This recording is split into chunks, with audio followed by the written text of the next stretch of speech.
are a we are a research collective of scholars working on Kerala and Southern Indian themes, and we are based in the Indian city of Calicut. And this is our this event is conducted organized in connection with our book talk series, which started in 2023. Now, the first book that we have taken for the discussion was Leonard Best's The Heirs of Vijayanagara, Courtly Politics in Early Modern South India. That was in 2023. Today, we have an interesting new title, a monograph from Shafeeq, uh, Muhammad Shafiq. The book title is The Gulf Migrant Archives in Kerala, Reading Borders and Belonging, which was published from Oxford University Press. And Shafeeq is an associate professor working with Manipal Institute of Humanities, and he's a scholar whose expertise and specialization is actually multidisciplinary. And he started off as a cultural scientist of visual cultures, and then he worked on into the theme of migration. And in 2024, in the society and culture in South Asia, he had an interesting essay, Migration, Borderland Subjectivity, and the Novel Form, Reading Temporary People. And his book, the two other panelists who would be responding to Shafiq's presentation are Nisha PR. Dr. Nisha PR also has a monograph on the social history of Indian circus, which came out from OUP in 2020. And she was a fellow at IIS Leiden University, and also a Fulbright fellow at Yale University. And he completed her doctoral research from the University of Witwatersrand, South Africa. And the third panelist today, we have a scholar from scholar Nadine Dakak, and she is a lecturer in world and post-colonial literatures in the University of Exeter, and she has also worked on the cultural transactions related with the migration, especially the migration of Arab-speaking population, migration of Arabic-speaking population into Gulf. She has also worked on the Palestinian women in the Gulf, and interestingly, recently in 2023, I think, she's worked on the Malayalam literature as a transnational space, and worked on Benyamin's two novels, which are based on a particular political and historical moment in the contemporary history of Arabian Gulf. So these are our three panelists, and I welcome all of you who are participating in this event through online. And with immense happiness, I welcome my friend Mohamed Shafiq to present his book. This will be followed by responses from the panelists and an open Q&A session at the end of this event. Welcome, Mohamed Shafiq. Thank you. Thank you, Abhilash. I hope I'm audible. Thank you, Abhilash and Kuria and the others of iShore for giving me this opportunity to present my book, which has been there for the past year now. I think it was published, it came out in book form around June last year. I'm very happy that I'm joined here today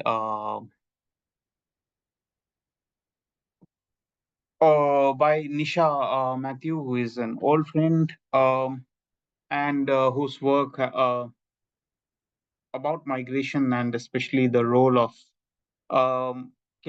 Kerala's migrants in the gold economy has been quite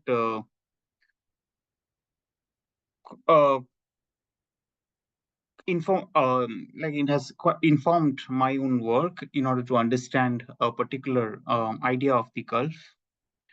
And Nadine Dakak, whose work, who we have worked together on a couple of things, and whose work on migrant literature has been quite central, actually, to my own understanding of how to read migrant literature. Both of us have worked on Deepak Unnikrishnan's Temporary People. Both of us also have worked on other projects together, one of which is going to come out very soon. I hope Nadine will speak more about it later. So today I will be very brief. Um, I want to speak about some of the backdrop, the context to writing this book, like what informed my thinking in writing this book and how I came across the concepts of the book.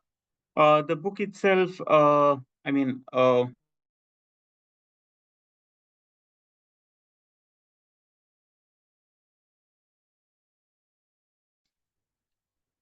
basically, of course, every book has many different starting points.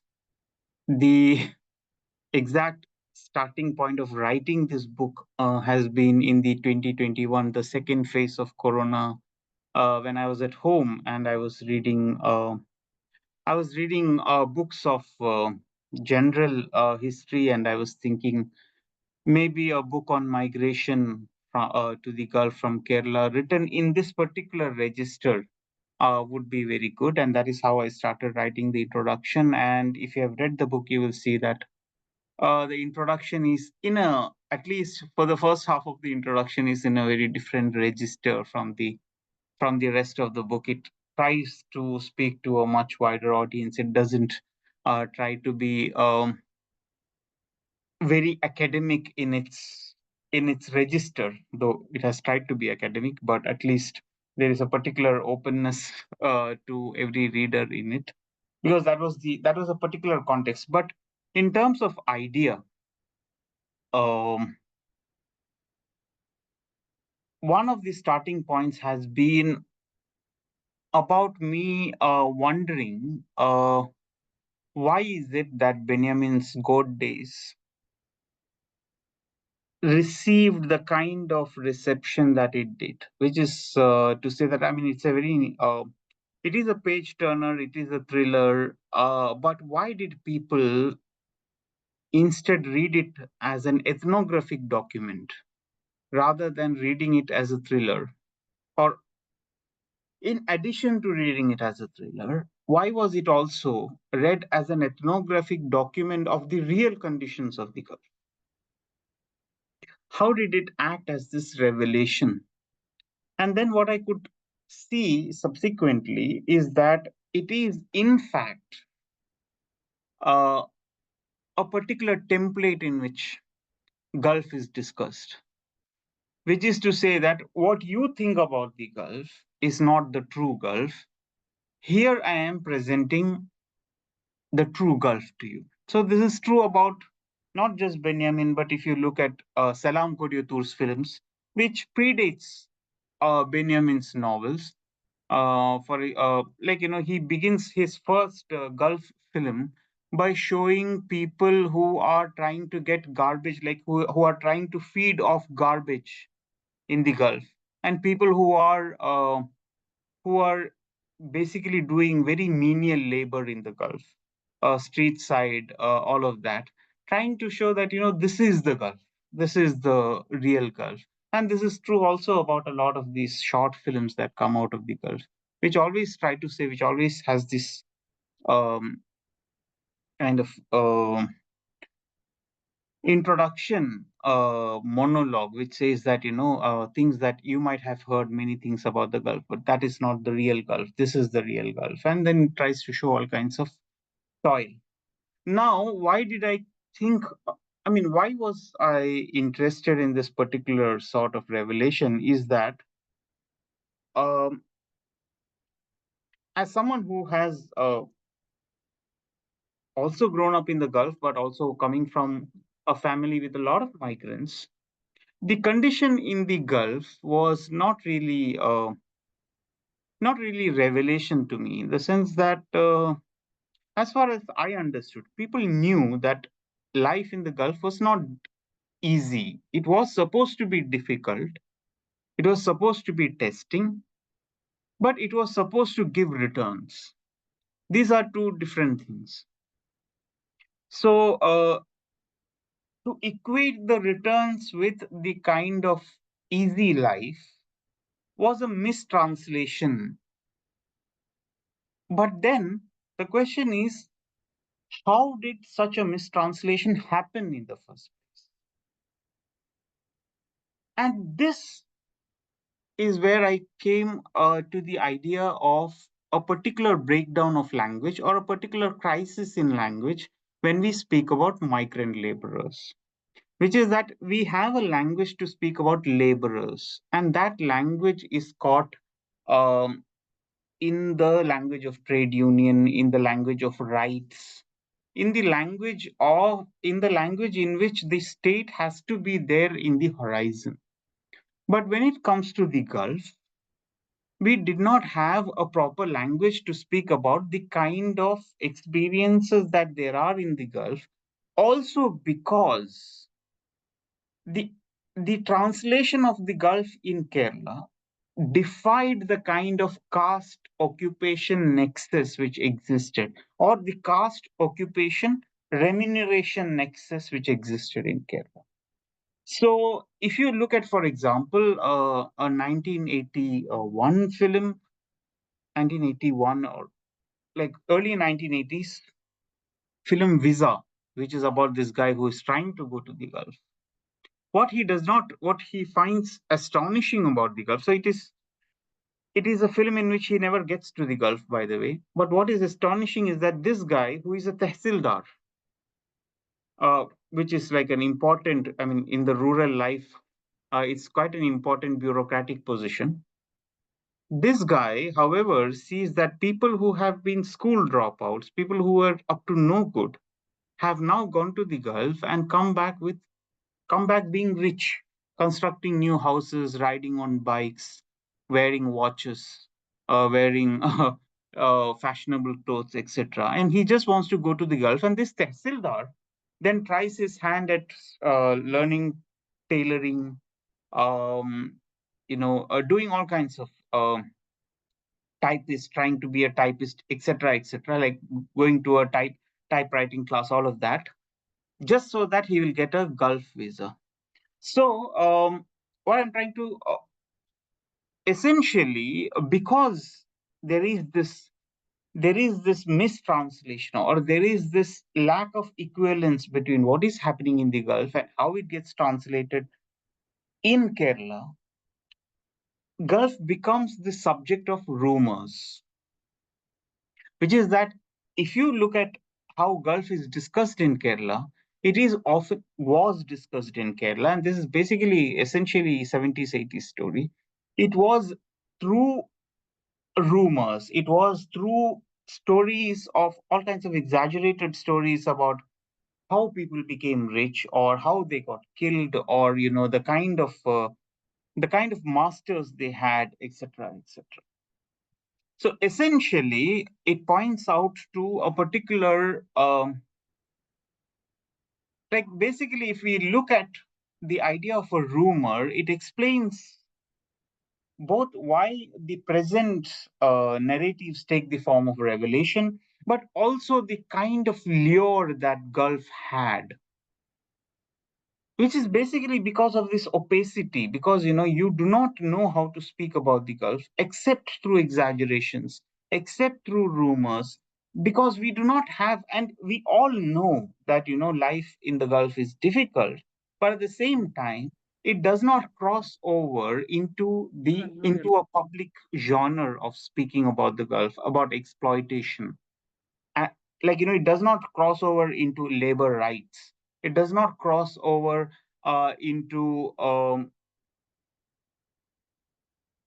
wages, the question of wages, etc. It basically revolves around the question of faith, luck, etc. These ways of speaking, which is not, even though it is publicly known, it is not considered to be a public speech. It is considered to be a private speech. So it does not have a proper public representation, even though it is completely known. So basically, what Benjamin does, or what Gulf revelatory narratives today do, is to translate this into a genre of speech which is considered to be public, like realist novel, uh, like rather than exaggerated talk, etc. Now, this opacity, however, had its benefits in the sense that when you look at the 80s Gulf migrant, he, and it was predominantly he, okay, one of the things which is missing in my book mostly, like, I mean, to a big extent, is the question of the female migrant. Um, I understand that completely. Uh, so it in my book, especially, it is mostly a he.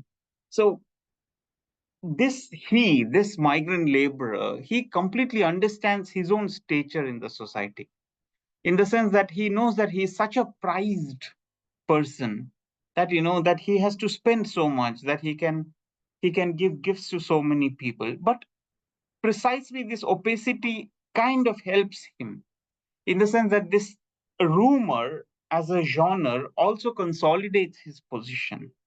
But at the same time, there is also the question of trying to on the one hand, you have the Gulf as a private experience, but at the same time, you also want to communicate to others that I mean, you would, like, in the sense that one of the things is that you want to stay at home. You say how you miss home, but then you keep going back, right? And this basically brings in this question of why is this person going back. Essentially, there is the need for a language to translate his own conditions in the Gulf into a public speech is the Gulf migrants' own need.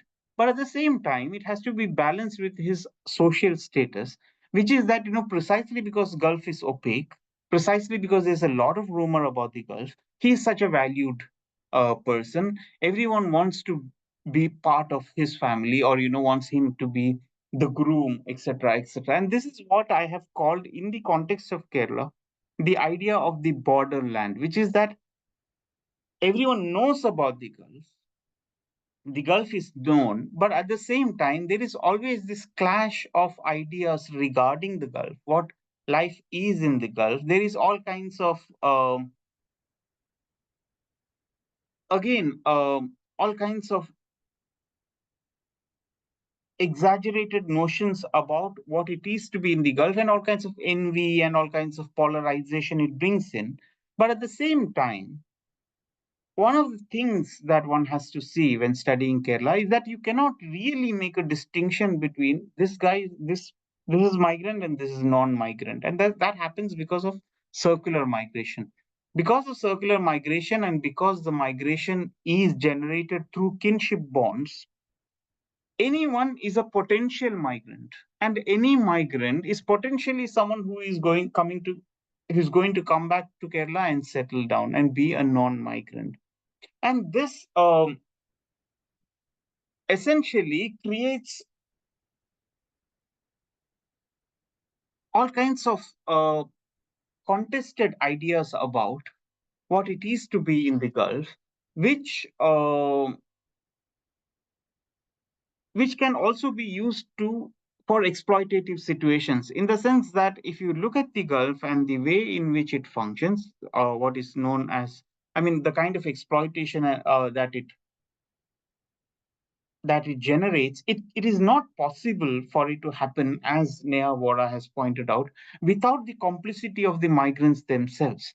So, in a way, the Gulf is sustained by particular fantastic ideas about the Gulf. And if you look at the state project of the Gulf, this fantasy about the Gulf is uh, in fact generated by the state itself. But at the same time, this fantasy is also used by the migrants to several ends, including redesigning the Gulf as a place to invent oneself, or as a place to fashion oneself, and thereby escape the kind of limitation that was there in Kerala. So this is basically the idea of the borderland, which I have. So what I have done in the book is to look at different archives, um, photographs, films, literature, and to look at them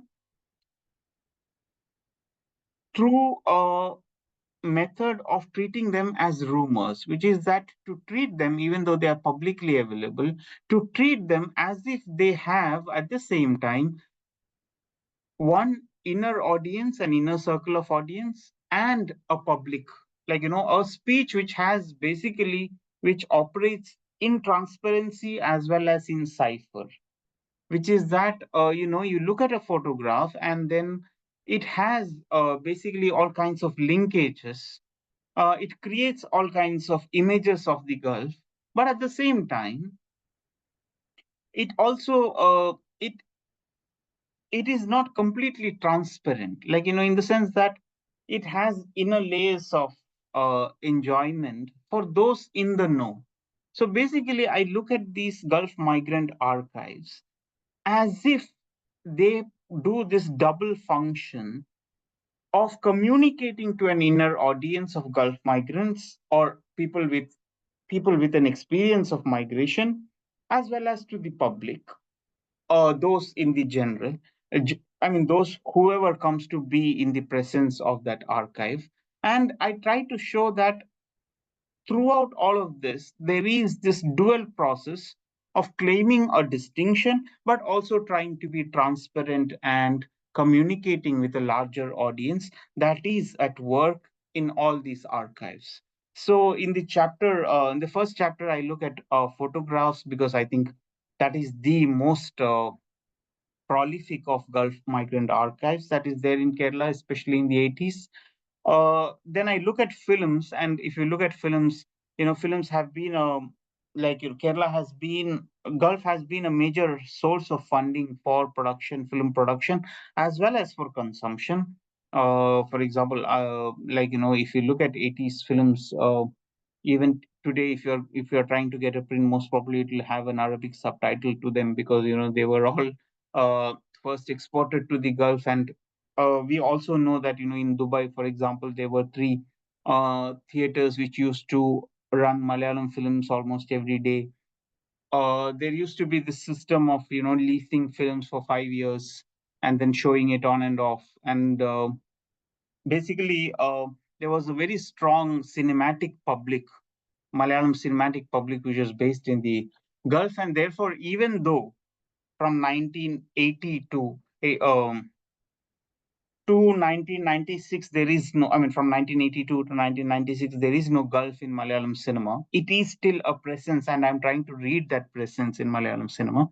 Then, when I look at literature, and these are literatures produced by people who have worked in the Gulf at some point of time, and who are mostly who are writing about their experiences of the Gulf, and I try to look at them through this idea of border, through this idea of through this paradigm of rumor, trying to see how they try to communicate the conditions of the Gulf, while also at the same time um, carve out a zone of private pleasures in them. So that is what the book is about. I think I've spoken enough, and for those who haven't read the book, I would ask you to. I mean, it's easily available now. So I would ask you to please read the book. Thank you, and I'm eagerly looking forward to what my respondents have to say about the book. Thank you. Uh, thank you, Shafiq. And I should add a note of apology because I made a mistake, perhaps a grave mistake, in the beginning of this session while introducing the panelist. I took Nisha Matthew for PR Nisha, who is also worked from Switzerland. And I should take this opportunity to correct my mistake. And Dr. Nisha Matthew, I'm very sorry. Dr. Nisha Matthew is a historian of Indian Ocean, and she has specialized on the history of trade diasporas, and illegal economies of smuggling and contraband trade. and she's now an um, um, associate professor in the Mahindra University, Hyderabad, where she teaches in the Department of History and Social Theory. And her recent publication includes, in 2020, one of her major, very interesting essays published in the Journal of Modern Asian Studies, which looks at the issue of gold smuggling at the moment of Indian partition, or the Indian partition. And recently, she has edited an important a collection of essays with Amin Lufti and Sarkhan Yolokan, and which is the strongman brokers, old diasporas, and new networks in the age of uh,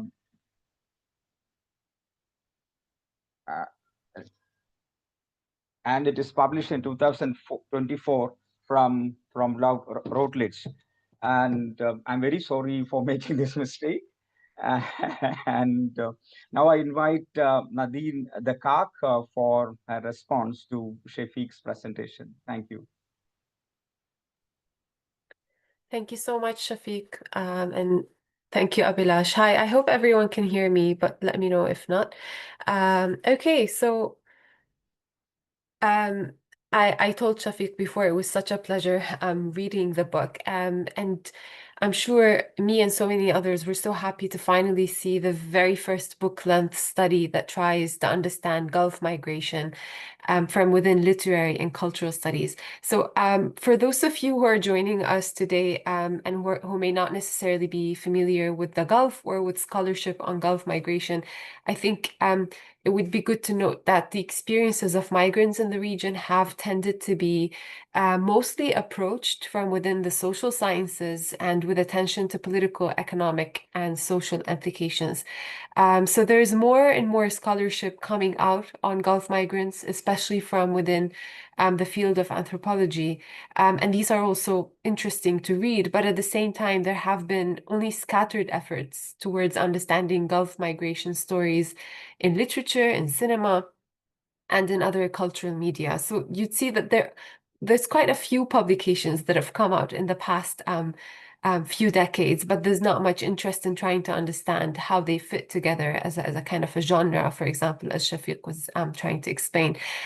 So this is, I think, the first book to really engage with the question of representing the Gulf migrant experience and with the challenges of articulating the paradoxical status of the Gulf in the imaginary of migrants and non-migrants as well. And these challenges of representation and articulation, or even the impossibility of representing and articulating the Gulf, necessitate, as the book demonstrates so well, I think, attention to form and the particularity of each medium and what this medium enables or disables. So be it photography or cinema or letters or cassettes, fiction and memoir, each of these media seem to have enabled a particular discourse to emerge on the Gulf migrant experience in Kerala. Although each of these media, as well as the book makes very clear, comes with its own formal limitations, and each demonstrates in its own way the unintelligibility of the Gulf and the experiences of migrants in it. So what I enjoyed about the book is how it reads photographs, films, and literature by reference to three dynamics or three borders. So there's the border between the migrant and the native in the Gulf, and there's the border between the migrant and the non-migrant back in Kerala, which Shafiq, you've just talked about. And there's also the border between migrants themselves.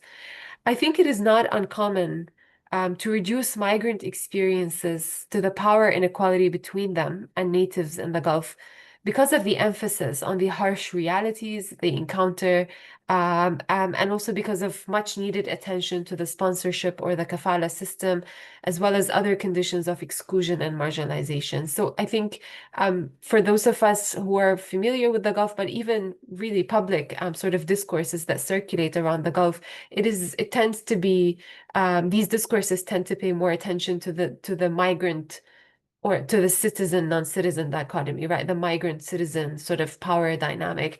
And it's only, I think, in recent years that scholarship on the Gulf has been highlighting the need for us to complicate that dynamic, that it's not the only power dynamic in which migrants are entangled.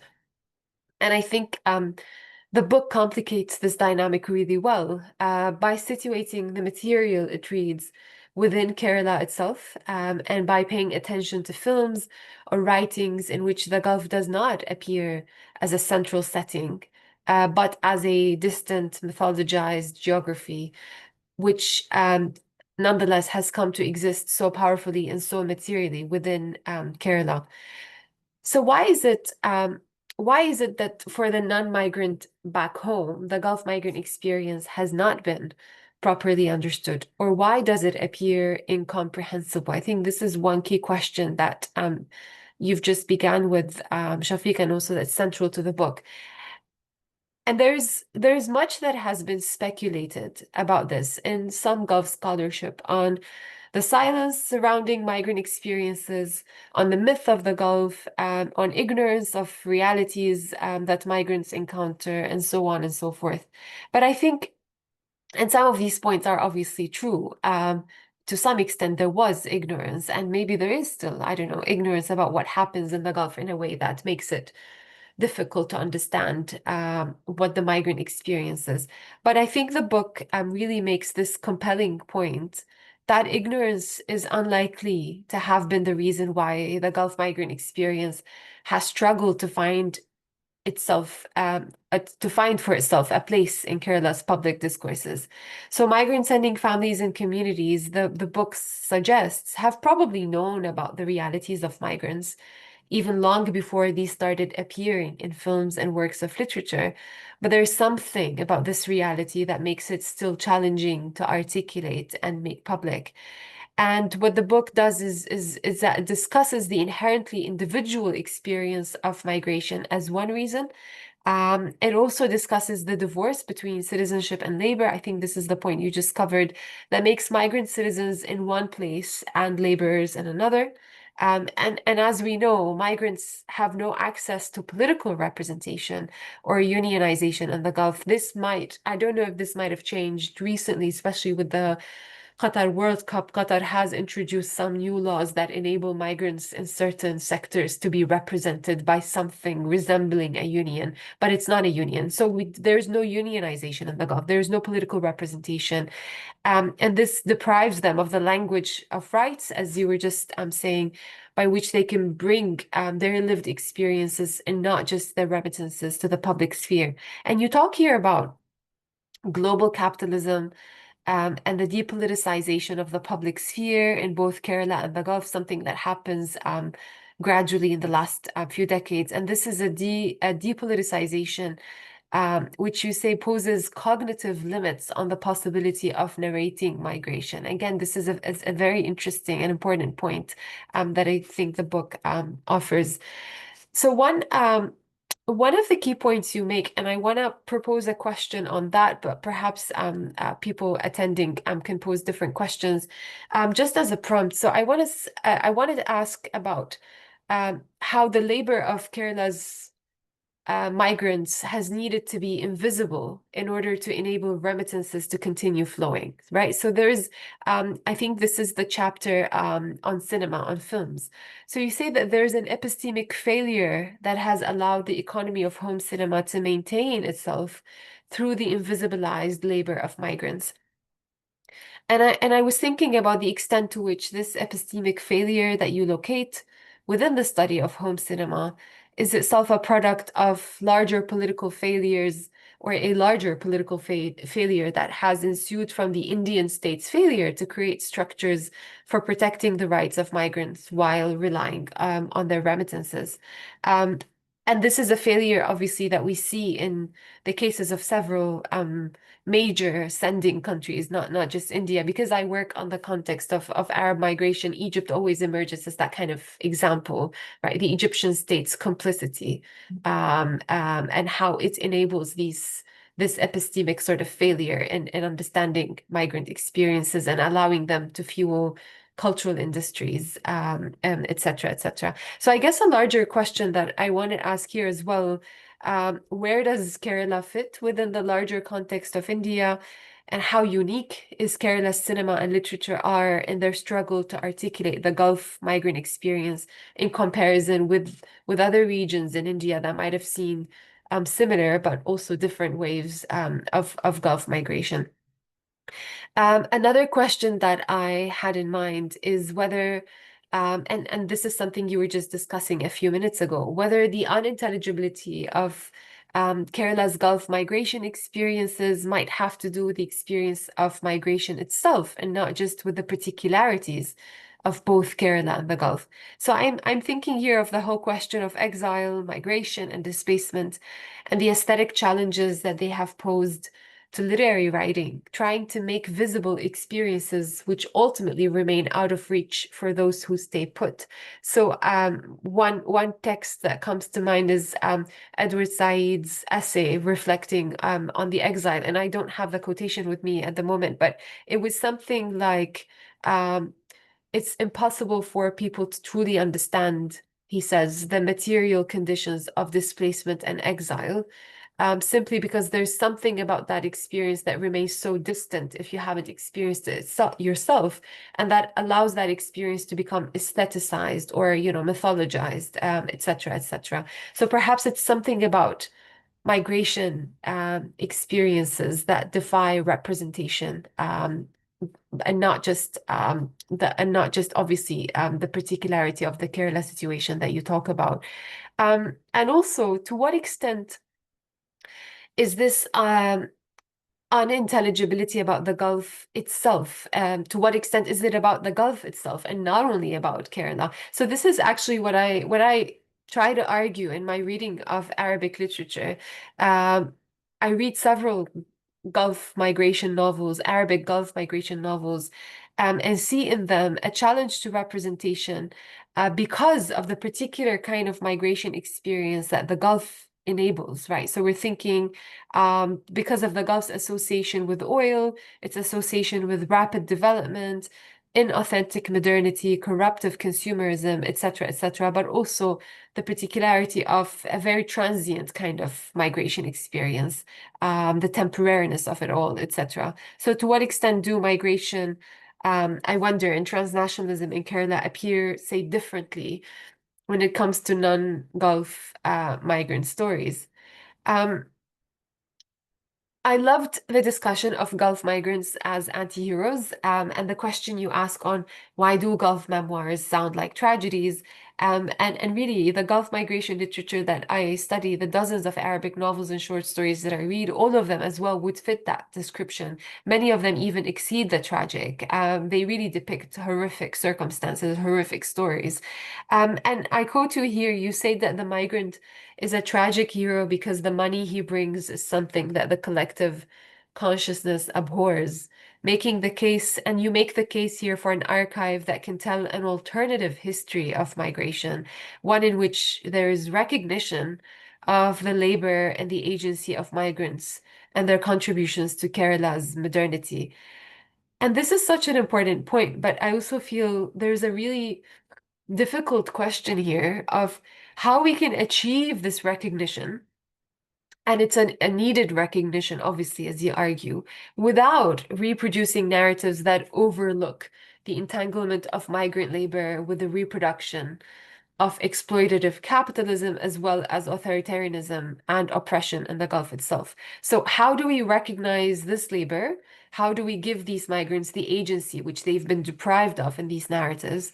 But how do we do that away from state narratives that have long celebrated the image of the hardworking migrant who sacrifices their life for the sake of their country's development?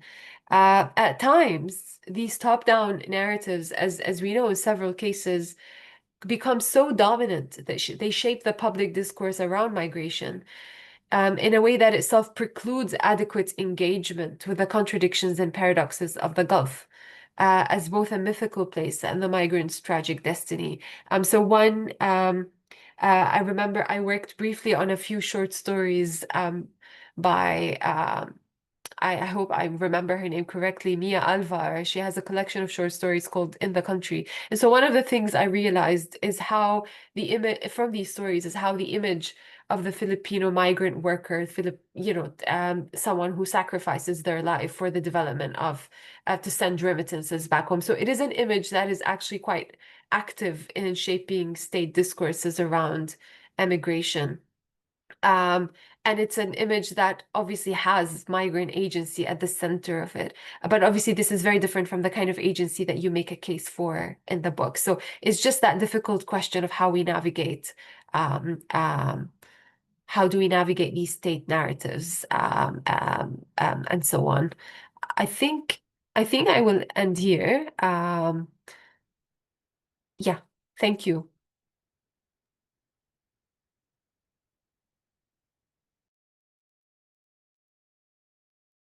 Thank you very much, Nadine. I think Dr. Abhilash lost his connection because of the power cut in Kerala or rain in Kerala.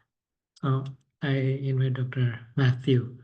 I step in and then invite Dr. Matthew to give her comments and questions from the book. Thank you, Mahmood, Abhilash, and Shafiq for inviting me. Am I audible? Yes. Okay, right. So I was trying to read Shafiq's book, Historian, and I realized that it requires a very different approach and a very different engagement. Partly because it is not written in a style that is familiar to historians and social scientists, where you read the book for an argument and you criticize, the argument, or you stick with the argument, look at how it evolves in the book, what are the methods and sources that the author draws on and deploys to make that argument. Here, it's a very different approach. It embodies a certain, I would say, a certain chaos, which is symptomatic of the whole idea and phenomenon and experience and understanding of Gulf migration among the Malayalis. So even after 8 long decades of migration to the Gulf from Kerala, where you cannot really distinguish between a migrant and a non-migrant, where migration actually pervades the whole of the social and cultural fabric, decides the course of politics, defines the economy, defines development, you know, permeates the everyday rituals of social living in Kerala. It's still difficult to put your finger on what the Gulf is and represent it for the public in Kerala. And Shafiq has actually beautifully captured that. I mean, the I would say systemic chaos. It's not a chaos which is probably anarchic, but it is endemic to the system. He's actually beautifully captured it by using all the personal archives. So it's more or less a commentary on the interiority of the Malayali social psyche and the ways in which Gulf migration and ideas and images and experiences of the Gulf fit. Um, so this is like my fellow panelist was saying, it's you have a lot of work coming out from other disciplines, and two of the most important books that try to make sense of what the Gulf is, although from very different lenses, is Ahmed Khanna's The City as Corporation, where he talks about how the Arab and the state in Dubai look at look at or try to project a picture of Dubai which is very different from the Dubai that the migrants are used to. When I say migrants, I'm not talking about the expatriates or the Europeans or the um, upper class Indians who are merchants and businessmen, but I'm talking about the laboring class. Um, so that is the, I mean, we have a book of that sort where where Ahmed Kana actually paints a picture of Dubai as a clean slate, which was a state project, and tries to make it quite Arab, reinvents the history of um, Dubai from an Arab angle and tries to eliminate and erase all the influences that South Asian migrants bring in. Then you have a book like Neha Vora's Impossible Citizens, which Shafiq was talking about, where you actually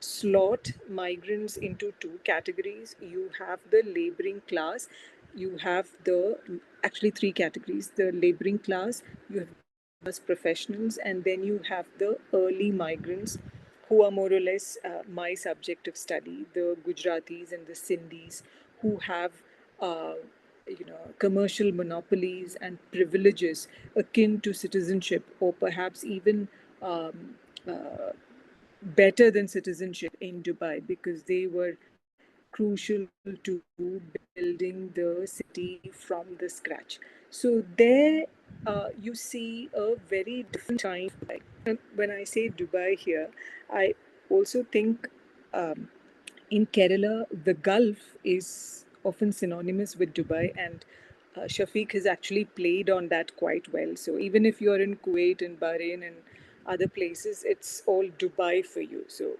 Dubai encompasses a lot of places, a lot of ideas, a lot of images, um, and a lot of things as well. So there you see a very different kind of Dubai, where one tier of migrants have some kind of sovereignty over the other kinds of the lower class migrants, because they are able to get visas for Indian laborers. And they also, in many ways, perpetuate the kafala system. Then you have the lower class migrants who see Dubai as an extension of Bombay. So it's a very so you have the social structure of Western India, mostly Bombay and Malabar, scattered across the Arabian Sea, partly on the western coast of India and partly in Dubai. So it's almost like a contiguous space, socially and physically. So you have those kinds of works, and then you have Shafiq's work, where Shafiq is trying to capture the migrant experience um, of the Gulf and trying to project it through the cultural productions that were popular in Malayalam. So you have films, you have photographs, etc. So there is this different streak, unlike most other scholarly work in Shafiq's book, where he does not take for granted Dubai as a place. So, Dubai is really not a starting point to make a larger argument. Throughout the book, he's trying to, like his subjects, trying to revolve around the idea of Dubai and capture it. And all the time, Dubai is elusive, it waits picture, you know, it is not a dot on the map, it is not completely the locale of particular events. He doesn't even look at it as a brand, which is what most other works do, or as a global hub of trade and commerce. Okay. He sees it through the migrant lens as many things at once and also nothing at once. And when I say nothing, I'm not talking about the idea of Dubai as a bubble, which is normally put forth by political economists. They say the chimera. They call Dubai the chimera of capitalism, which is really not what Shafiq is talking about. He's talking about it as an image and a mirage. He's talking about it as a place and a non place. But again, the binary is not cast in the register of liberal capitalism, where you have a place as a location and a non place as something like an airport, where everyone belongs but no one belongs. That kind of a binary. That's not what he's trying to talk about. Uh, and it's also an idea and a vacuum. And all these are replete with prospects, possibilities, challenges, and contradictions, which he's able to sort of, uh, you know, uh, play with in the book. So these contradictions, challenges, prospects, and possibilities relate not just to economic success and social mobility, but also, percolates into questions of identity, community, modernity, etc. So it starts off, like he says, as a rumor where the public in Kerala is trying to get their hands around or wrap their minds around the idea or the myth of Dubai. And by the time we come to the end of the book, it is something much more concrete and, portrayed through new genres of literary production. So this is a thing in a place that Malayalis are fascinated by. It becomes a shared fantasy and finally a destination that one is fully uh, unable to grapple with. Migrants or those who manage to make it to this fantasy land want to escape it. But those who are not successful in getting to Dubai cannot rest until they get there. So there is this dynamic, there is this uh, dynamic inertia that propels the Malayali towards the Gulf and also back in Shafiq's work. So, like I said earlier, it is Shafiq's Dubai is elusive, evades capture in art, film, sculpture, and text. It is a phantasma at times. At other times, it's too much of a reality to stomach and live through. And but the one thing I found fascinating in his work is how he looks at Dubai is the Malayali migrant's window to the larger world outside. So he conjures up and recreates perceptions of the city through images and photographs of Dubai. And there is some kind of an effort uh, to understand other parts of the world through Dubai. So Dubai becomes the benchmark, the gold standard of material modernity. It stands in for Singapore, Tokyo, and all of these things at the same time. And this is the picture of the two friends shaking hands that I found particularly fascinating. And, how it reproduces a an image of Singapore and Tokyo, which was shot for by Ivy Shashi or someone. Yeah. Um, Dubai is a reality in Shafiq's work that the Malayali cannot escape. It permeates every part of his being, his identity, his everyday existence, through commodities and gifts, through money, gossip, films, videos, and texts, and yet he can't get enough of it. Um, so, um, the other thing that I found fascinating in his work is the focus on divisibility rather than on community formation. So, in most of the other works, for instance, Karen Leonard and others' works, you would see how migrants stick together because of their shared language, because of their shared, labor practices, because they live in the slave camps, etc. So there is this pathos in all those kinds of work, and how the burden of migrant life and how the dejection they face, both from among the migrant community and the native community in the Gulf, as well as the demands made by their families back home, sort of brings them together in a very deep emotional bond where they become, protectors of each other, where they try to pool in money and help. Lavanya Kadiravelu's work is another example of this kind of, community formation. But here, Shafeeq is talking more about the rifts, the cracks, and the fault lines, which he calls borders and sometimes borderlands, that arise between the migrant and the non migrant, the migrant and his larger family, the migrant and the native, and the migrant and the middleman. The middleman meaning the broker who arranges for the migration and who is also a part of the same migrant community.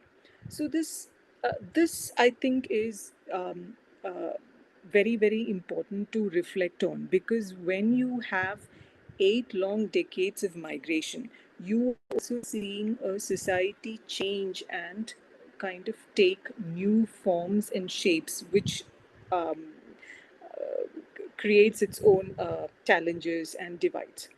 And the other point that I found interesting was this stark divide between the labor and the consumer. So the migrant becomes the laborer and his family becomes the consumer. The laborer's blood and toil is necessary to produce the consumer back home, and how these migrants export a new modernity to India. So you have these two different modernities, Kerala modernity and Gulf modernity. So those who were not embraced within the fold of Kerala modernity, become modern through the Gulf. And there are lots of there are lots of prejudices and biases around Gulf modernity, because you see that as new money and all of those kinds of things. So there are these two temporalities of modernity also that he plays with in the book. Um, and then I also see the uh, see what he tries to do with neoliberalism without explicitly spelling it out. He looks at Dubai as the route or the conduit to neoliberal consumerism in Kerala. Other works generally gloss over it as an outcome of the policies of the state, but sorry, Shafiq here is actually drawing attention to the fact that the Gulf becomes the actual route or the pathway through which modernity, which neoliberalism begins to define Kerala. I think I will stop there. I do have questions, but maybe during the Q&A sessions, I will do that. Thank you. Great. Thank you so much, Nisha, for the comments. And these are really wonderful, excellent comments from both Dr. Dakak and Dr. Matthew. And I'm sure Shafiq, you will have a lot to say. And I really love the ways in which both these comments sort of broaden the work in different directions, especially one both disciplinarily but also geographically and culturally, but also taking it in different directions and encouraging you to maybe reflect in different directions. So over to you. Maybe you would like to respond to the questions and comments before we open up. No, so in that case, should we take Nisha's question and then? Yeah, feel free. Yeah. Okay. Um, Shafiq, I was very interested in your approach to the archives. Okay, so as historians, we generally look at archives as something that's produced by the colonial state or the post colonial state. And even though we use cultural material in our work, we do not see them as archives. There is this disciplinary hesitation to engage with them as archives. But I think your background in literature and cultural studies actually gives you the room to maneuver, gives you that liberty to play with these as archives. So when you call them as archives, are you looking at um, photographs from uh, a particular family's collection as a single archive? You're looking across the board. So do they see these things as archives, or is it your interpretation? And are these personal archives, or is a community's archives?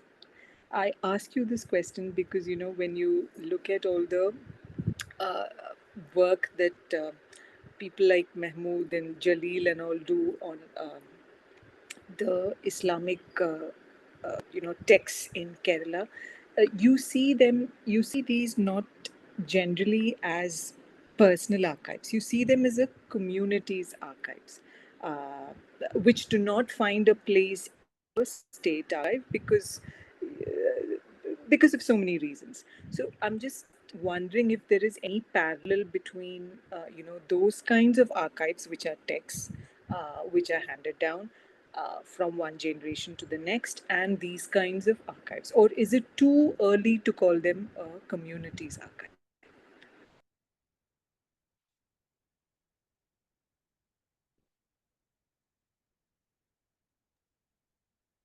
Okay. So I would begin. Thank you for the excellent commentary on the book, both Nadine and Nisha. So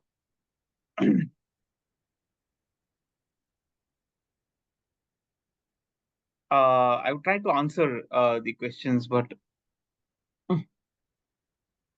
yeah, some of it, in the sense that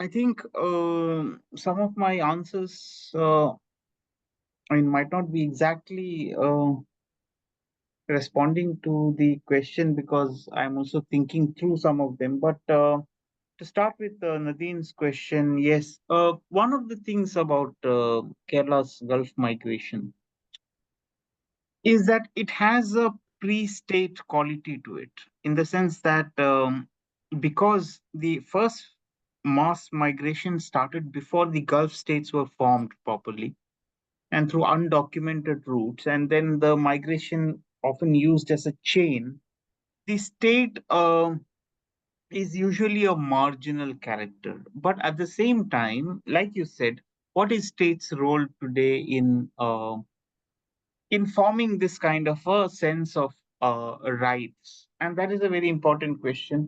But if we look at, so today we have organizations like Norca, which are kind of education, like, their sense, their idea is to help. It's more operating on neoliberal idea of, it's like a self, it's like a kind of help and outreach. But at the same time, it has all these educational measures of, what kind of employer are you going to, etc.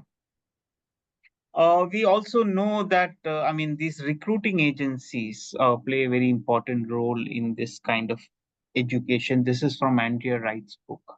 Um, but at the same time, the state, if you look at it, the state, as well as, like you correctly pointed out, the state's discourse is often quite influential in how you form your ideas of the Gulf migrant. And this has been quite very individualizing. And I think that is a problem. Like, in the sense that throughout my book, I've also been trying to say um, how the Gulf migration has um, often been looked at as if it is just an individual problem.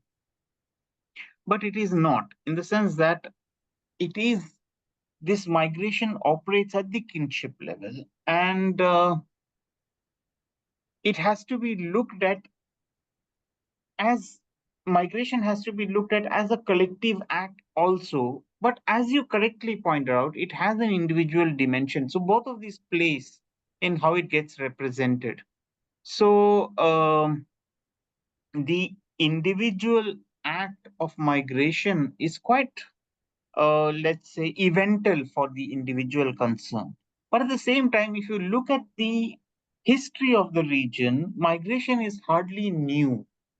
It has been a long, continuous process, and therefore there has to be a way in which we have to speak about this collective dimension of migration. Because what I think is the problem with the state which considers the migrant to be a victim and therefore is trying to rehabilitate the migrant, or looks at the migrant as an investor. I mean, these are the two ways in which the state looks at it. And if you look at the discourse on migration, which is mostly about alienation, I think what is missing here is that collective aspect. So, because it has, it is never a migrant alone. It's in the sense that every migration is also facilitated by earlier migrants and is actually entering into a nexus of a migration economy which is found by these earlier migrants, which includes exploitation. So that is the problem with looking at it as an individual, because the migrants are complicit in this exploitation. But at the same time, as you said, the Arabia, let's say, itself is caught in earlier kinds of representation. So, like you rightly pointed out, there is a difficulty in coming into terms with the new Arabia, the Gulf, with the old Arabia. So, if you look at, for example, Babu Bharadwaj, who was one of the first people to write a Gulf memoir, he looks at Saudi Arabia through the prism of Bible. And I've explored this in a work, which is, I mean, he's looking at St. Andrews, he's quoting verses from the Old Testament, and that is and he's looking at the apostles. Basically, there is that discourse, and if you look at the other narratives, there is the discourse of Hajj and the Muslim holy lands. So there is that kind of a representation which existed earlier, and there is this new Gulf, and there is definitely therefore this unrepresentability of this oil, like Amitav Ghosh speaks about, but also this new Gulf, this new desert, which does not fit into that mythical narrative of prophets and biblical times. So that is clearly, yes, part of the unrepresentability of the Gulf itself. Um, so how to achieve this agency, which is basically what I've been trying to, what I've been trying to do in the book itself is kind of trying to see if Gulf can be represented differently as this, like this archives which communicate to a, not to an individual, but to a sense of a collective. Like, archives which try to preserve the sense of a collective private experience. So it is private, but it is also collective, which is also why I use the term rumor. Because rumor is hardly personal, but it is not public either. In the sense that it involves a chain, but at the same time, it is not publicly legible. It is always about private pleasure, but it involves many people. That kind of a collective, that kind of a distinction between outside and the inside. So, actually, so coming to Nisha's question, yes, like Kuria's own work on the question of sight in Islam, which he has worked on, like looking at the context of cinema, etc., has been very important for my own reading of the photographs, as you know. So I have looked at like how Muslim visual culture has influenced, uh, but but at the same time also mainstream cinema. So I don't want to say that these are people who are just religious, but these are people who are also exposed to mainstream cinema. So it's a coming together, like in order to understand the role of photographs. So they are definitely not family archives. So, and they are not in the sense that insofar as archives are supposed to be a legible way of representing what there is, as far as the families are concerned, these are not archives. They are forgotten. They are like, I mean, they are hardly ways in which things are made intelligible anymore. They used to be at one point of time. So they became archives for me. I mean, it is me who is trying to now invent a language through which this can be represented there for being the archon. But I think one essential idea, I mean, because you spoke about the chaos, is also this idea that, I mean, through the introduction of a particular writing style, I'm also introducing a particular vulnerability which then does not give me the authority of a historian, and therefore, like I'm basically relinquishing the status of an archon who has the monopoly over represent over interpretation of these archives, and basically saying that I mean it is imaginative reading, which basically means that it is always open to contestation, and that I think is the way to treat to understand the Gulf in Kerala, because it is rumor in the sense that it is not that this is the Gulf is, like you correctly pointed out, it is all kinds of contradicting information, all kinds of chaos. It is this, but it is also not this, and that is the kind of allure of the Gulf that I wanted to capture in the book, and by making basically by making myself a victim of the style.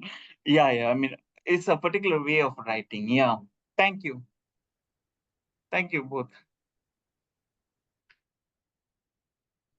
Mm, I think I'm historians would be quite envious of you, which I am now, because you have the room to play, which we don't have. And I think the other historians here would agree with me, because you are trying to be true to what your subjects have experienced and are trying to, represent. We cannot. So, yeah, I think that's a good thing.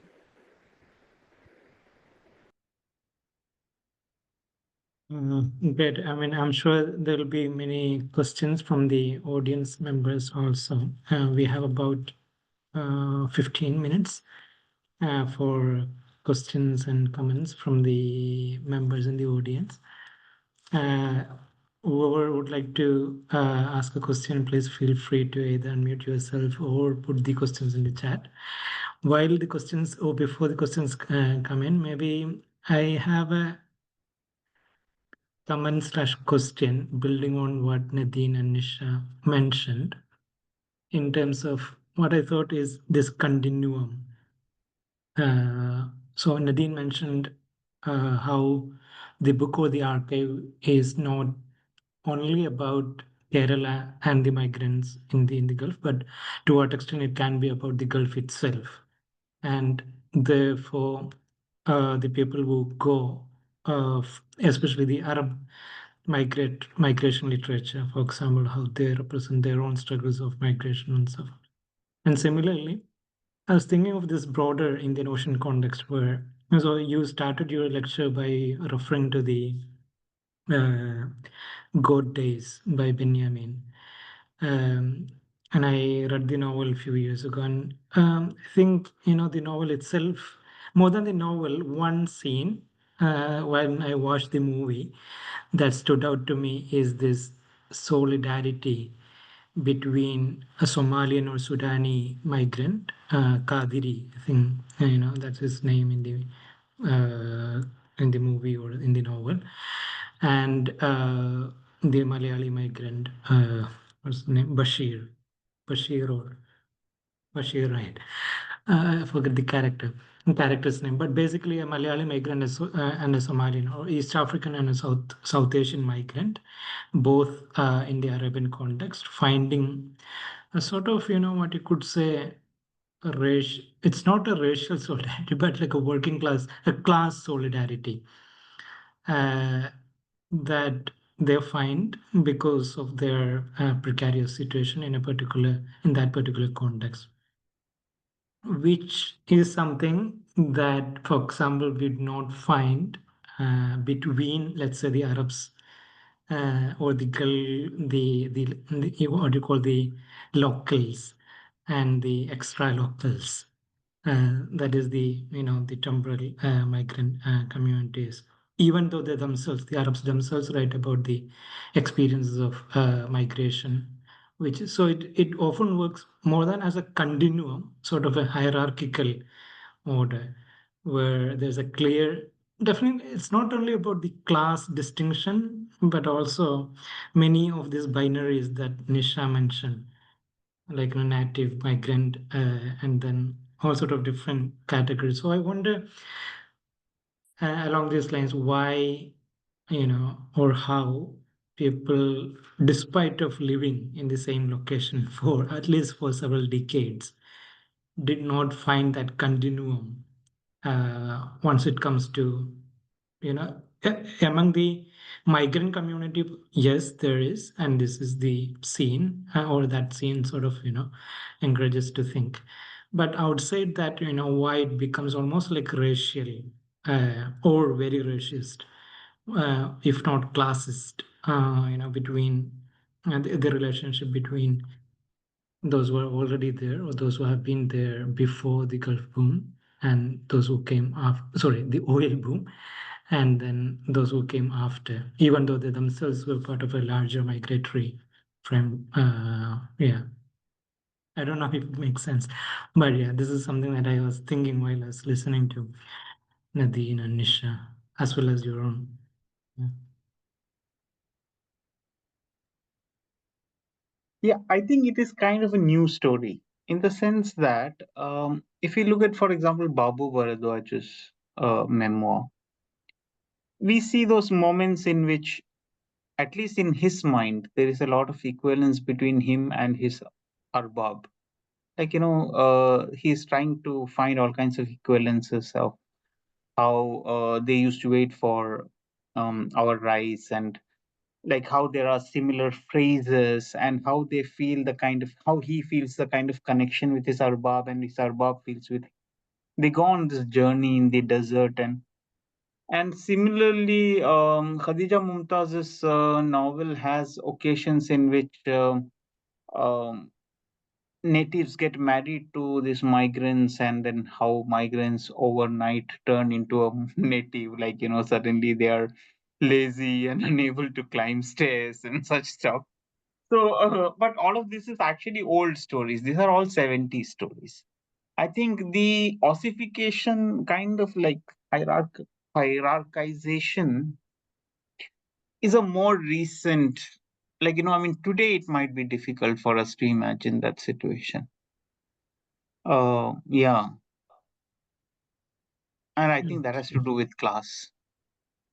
But earlier, you could have an Indian Ocean kind of solidarity even with the Arbab in an earlier time, I think. Interesting.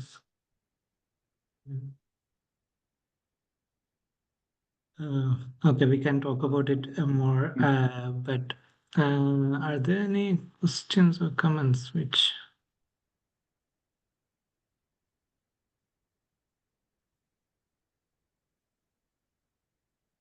There's one in the chat. Yeah. Do you like to take it by yourself? You're reading about fugitive. This is a question from Gautam Joseph.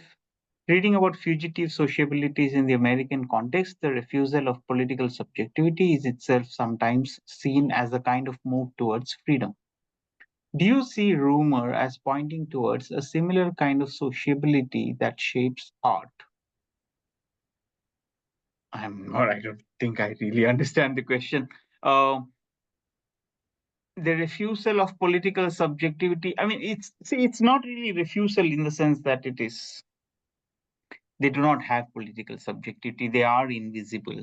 And what we see is there are many ways of making themselves visible to those who are back home.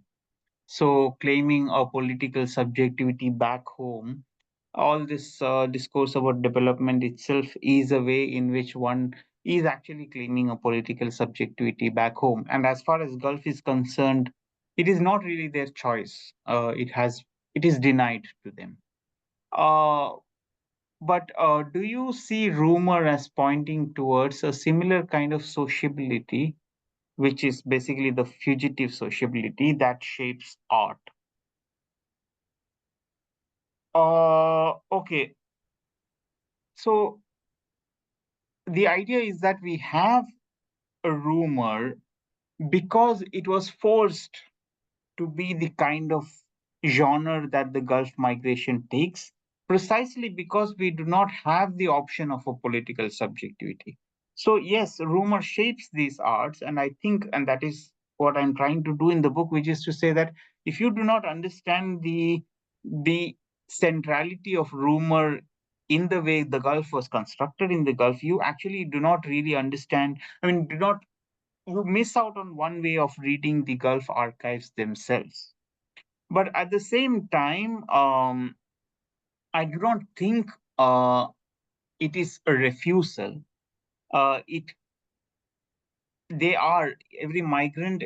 I mean, the migrants are trying to carve out a context for themselves, but it is in the historically conditioned situation of being denied citizenship. Yes.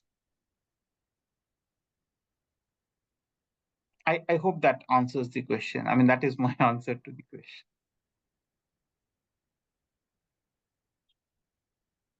Yeah. Any other questions or comments from? We have time for one question if there is anyone.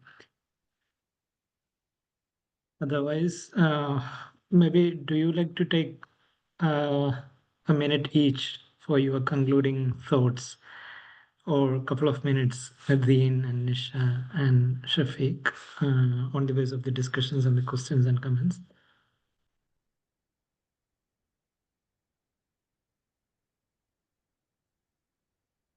Nadine, please start. Yeah, I was thinking. Thank you so much first for organizing this. It was a nice opportunity for us, I think, to reflect on the book. What I would say is, I really hope that there's more coming out soon. I mean, Shafiq, you just at the beginning you mentioned a project that's coming out soon. And I think the one you mean is the special issue because I wasn't sure the special issue on the UAE. I don't even know what the name is, but for people here, so there's a special issue of Wasafiri, which is a literary journal based at Queen Mary University in London. And this is co-edited by Deepak Unikrishnan and Laura Assaf, who are both based at NYU Abu Dhabi. And this is an issue that, as far as I know, because I actually haven't seen the final thing, it's not published yet. It brings voices, migrant sort of reflections, I think, or all sorts of reflections on the UAE. So both Shafiq and I are contributing life writing. I think you're contributing life writing pieces, which is, I think, I mean, you started, Shafiq, by saying that you lived in the Gulf, and that's why your understanding of it seemed to be different from, maybe the understanding of people who you thought maybe for them, the Gulf is more mythologized. It's more of a myth than for you because you've had a lot of migrant people in your family. So it's something that strikes me about Gulf migration writing, but also got people who work on Gulf migration is the personal element, the autobiographical element. It's there in your book. It will be there. It's there in my work. Both of us are contributing life writing pieces to this issue that will come out with the Wasafiri. And so the hope is that there are more people articulating these experiences from a subjective perspective, because there is no uniform Gulf migration experience, and I think that your book makes that very, very clear. I'm not going to take more than that, but yeah, look out for the special issue.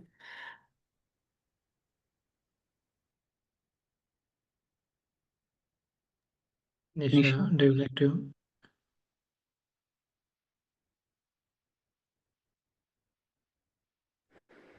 I think there are certain questions in the chat box. Quickly pick up something that Mahmood brought up, which is about the Indian Ocean ties. I think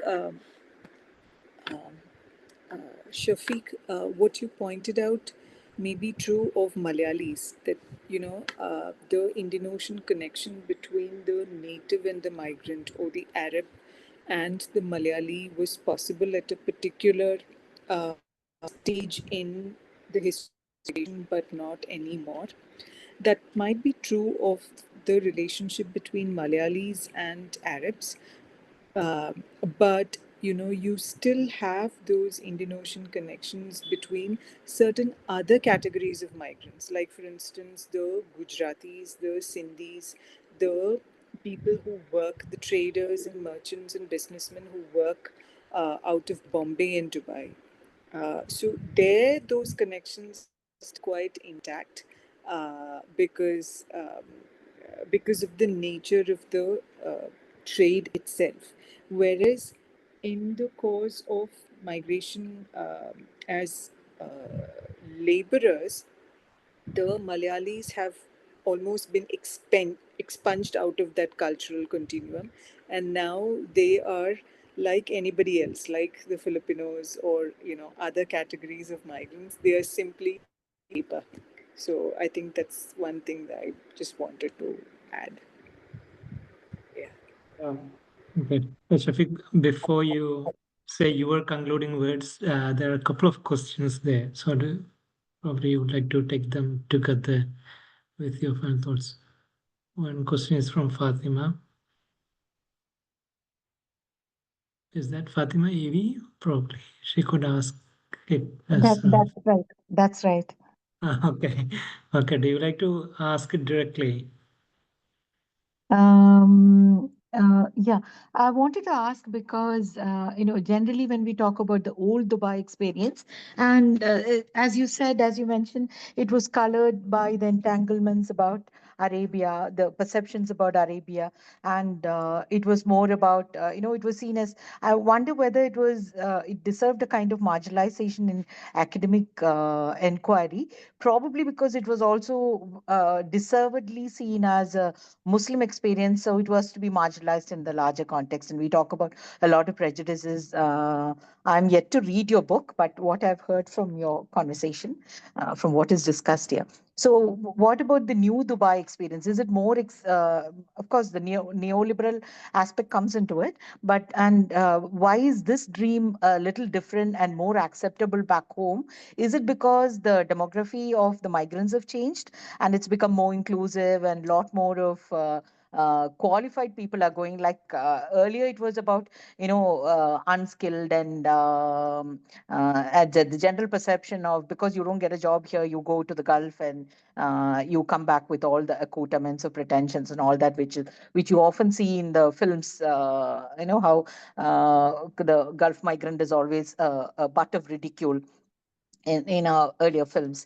But now it has changed. Why is it changed? Is it because demography has changed, or is it because there is a lot of agential partaking of these migrants in the Gulf neoliberal dreams? What is it which has changed, Shafi? I'm just curious. Or is it a combination of all these things?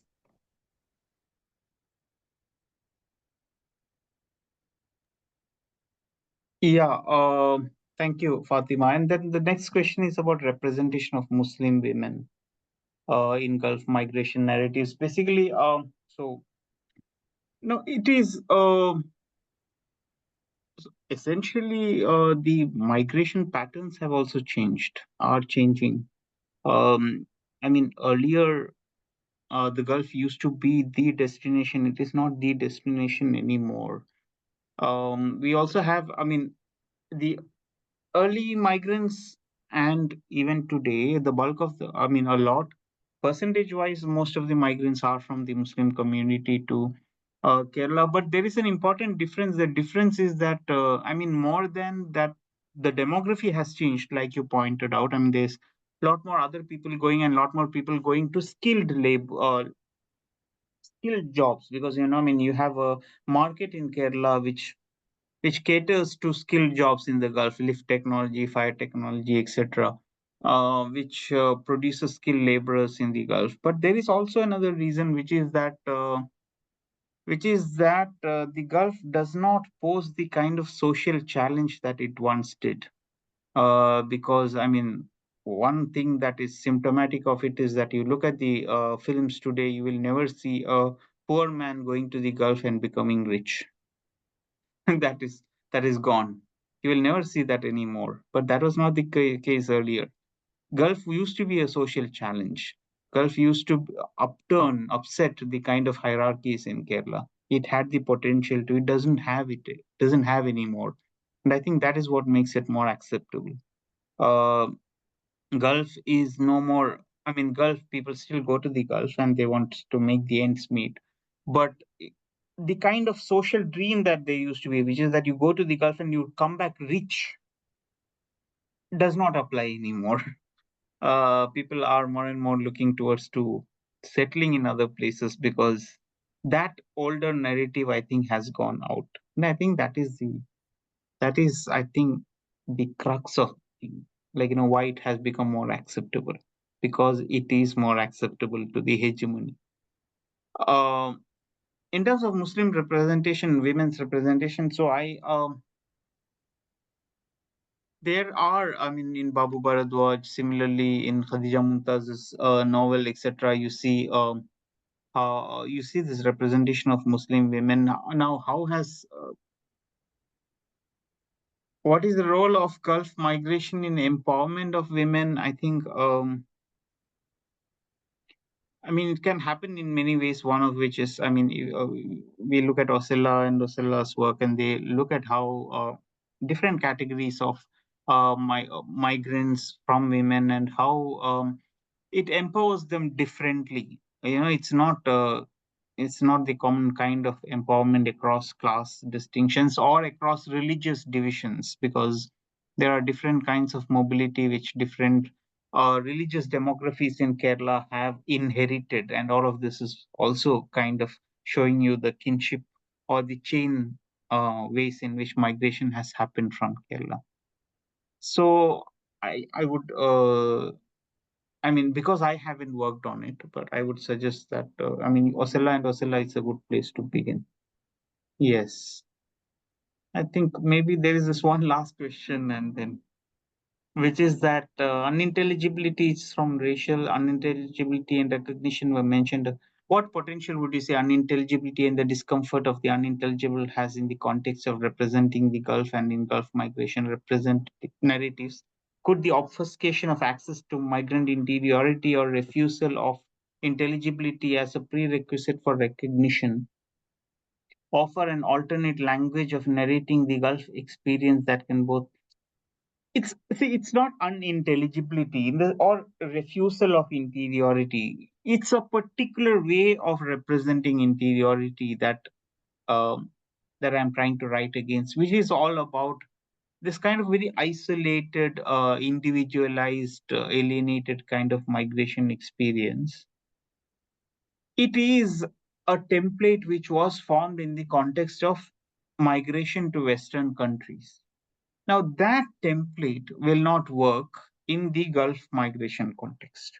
So it's not really about a refusal of interiority or an opacity, but rather what I'm trying to say is that the idea of rumor gives you a way of looking at a collective without really making collective a public phenomenon. In the sense that when we think of collective, we are always thinking of unions, we are always thinking of political collectives, we are thinking of collectives which can express itself in politically intelligible, public sphere intelligible manner. And what I'm trying to say is perhaps we can think of a collective which expresses whose language is not that of the public sphere, but that of a private sphere, that of belief, that of iconicity, that of pleasures. So that is what I've been trying to do. Maybe thank you so much, Kuria, and I have always wanted to be on this platform, by the way. I have looked at this platform with quite some envy, and I'm very happy that this has happened finally. Yeah. Okay. Yeah. Thank you. Thank you so much. I think you On started behalf, around COVID, right? During COVID, 2020? that's right. That's right. Yeah, Yeah. yeah. It's been Yeah. 5 years. Yeah, That's yeah, nice. yeah. But Okay. yeah, on behalf of iShore, I would like to thank formally and to Dr. Shafiq and Dr. Nadine and Dr. Nisha for such a wonderful discussion of the book. It is so interesting to listen to different dimensions in which the same book can be, especially disciplinary dimensions that Nisha highlighted, that we can approach the book. So, as part of the same series, next we will discuss the recent book by Tirthankar Roy from London School of Economics and Political Science, and K. Ravi Raman, who edited a book called, again related to Kerala, 1956 to the present, India's Miracle State, published by Cambridge University Press. So, who are interested, stay tuned to our social media pages as well as our mailing list. And until then, once again, many thanks to the panelists for today, and also for every members in the audience, especially those who raised the questions and engaged in the discussion. Thank you so much, and until next time. Thank you. Thank you, Thank Nadine. Thank you, you. Nisha. Thank you. Thank you.